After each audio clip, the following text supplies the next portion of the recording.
Take a deep breath. Feels simple, right? Automatic, harmless. But what if I told you that very breath could be cutting years off your life? What if the invisible air filling your lungs right now is one of the world's deadliest killers, claiming more lives each year than smoking, car crashes, or even war? This isn't science fiction. It's happening everywhere, to nearly everyone. And the most shocking part? You can't escape it. Whether you live in a megacity choked by smog or a quiet town far from industry, chances are the air you're breathing already exceeds safe limits. The danger is silent. It doesn't strike with drama. It works slowly, relentlessly, one breath at a time. And unless we face it head on, the air that gives us life will keep taking it away. Air pollution doesn't just irritate your lungs or make the skyline hazy. In fact, in 2021 alone, air pollution was linked to more than 8.1 million deaths around the world. That's 1 out of every 8 deaths globally. Think about that for a moment. Every 8th person who dies anywhere on Earth is taken not by accident, not by old age, but by the very air that surrounds them. And the numbers don't stop there. Nearly every city, every town, every street we walk down is part of this story. The problem is especially brutal in the world's urban centers. India and China together account for millions of pollution-related deaths each year, with megacities like Delhi and Beijing blanketed by toxic smog so thick that on some days stepping outside is equivalent to smoking multiple cigarettes. Imagine being forced to choose between breathing and your own health, because in these cities there is no choice. But perhaps the most heart-wrenching statistic of all is this. Air pollution is the second leading killer of children under the age of 5. Only malnutrition takes more young lives. In 2021, over 700,000 children died as a result of polluted air. That's more than 500,000 children under 5, lost primarily because of the smoke from cooking fires fueled by coal, wood, and kerosene. Picture it, homes filled with toxic smoke, tiny lungs choking on fumes, families losing their youngest before they even have a chance to live. This isn't just a crisis of numbers, it's a crisis of survival.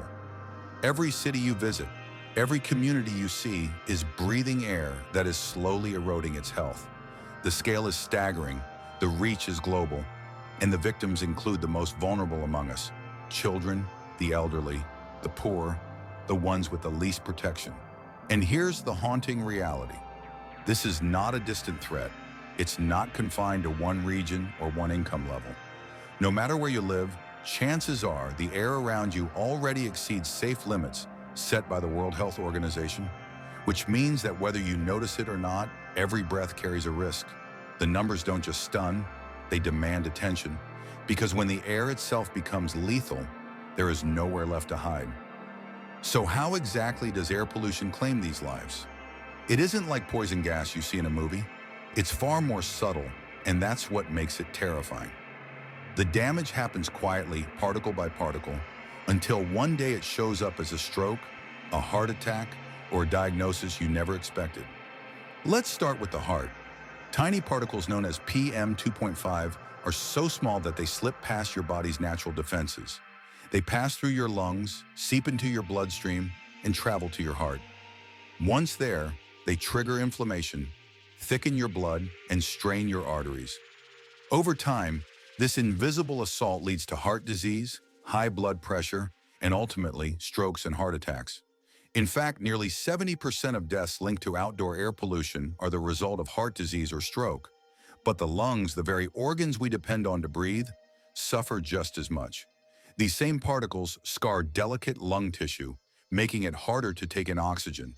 They worsen asthma, cause chronic bronchitis, and dramatically increase the risk of lung cancer. And if that wasn't enough, ground-level ozone, the gas that creates smog, irritates and burns airways with every breath, leaving long-term damage that can't always be undone. The destruction doesn't stop at the heart and lungs. Air pollution travels deeper, into places most people never think about. Once those microscopic toxins are in your bloodstream, they can reach the brain. And here's where it gets chilling. Studies have shown that air pollution particles can actually travel along the olfactory nerve, the nerve we use to smell, directly into the brain. From there, they trigger inflammation and oxidative stress, damaging brain cells and increasing the risk of dementia, Alzheimer's, and other neurodegenerative diseases. Think about that. Something as basic as taking a walk down a busy street can slowly erode your memory, your focus, even your personality. And it's not just physical health. Pollution is now being linked to mental health crises as well. High levels of nitrogen dioxide in the air have been shown to increase hospital admissions for depression, anxiety, and psychosis. For every small rise in this pollutant, the number of people in crisis grows. The air we breathe doesn't just affect our bodies, it alters our minds. Scientists have uncovered even more disturbing mechanisms. Air pollution triggers oxidative stress, a kind of cellular rusting that damages DNA. It disrupts hormones, interferes with fertility, and weakens the immune system. Layer by layer, system by system, this invisible enemy tears us down. So when we hear that millions of people are dying from air pollution, it isn't an abstract statistic. It's strokes, it's heart attacks, it's cancer, it's dementia, it's children struggling to breathe.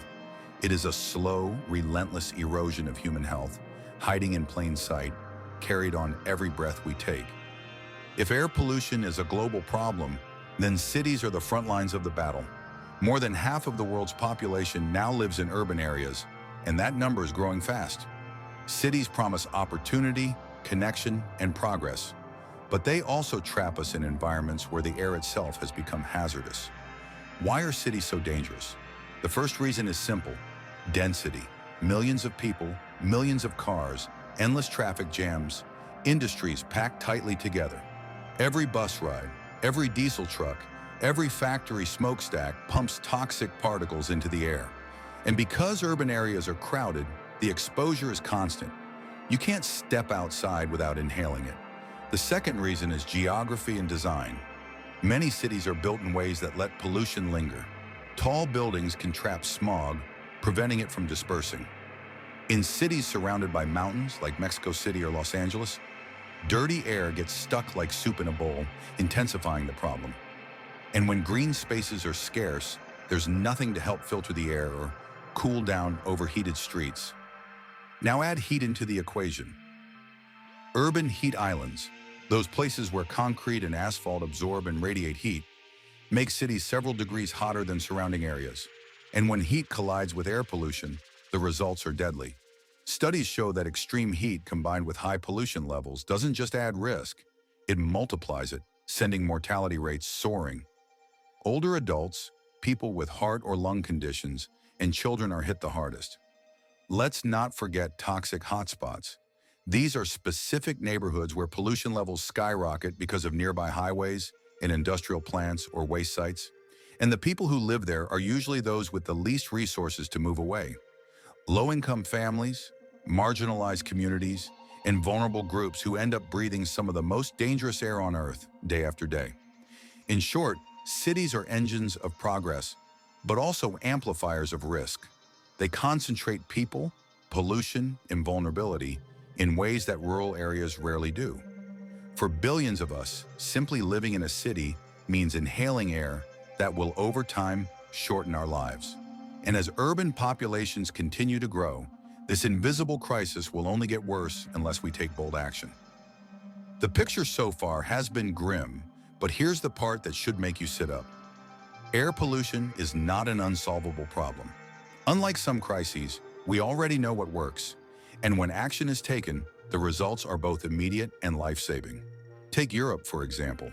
Studies show that cutting greenhouse gas emissions there could prevent up to 250,000 premature deaths by 2050.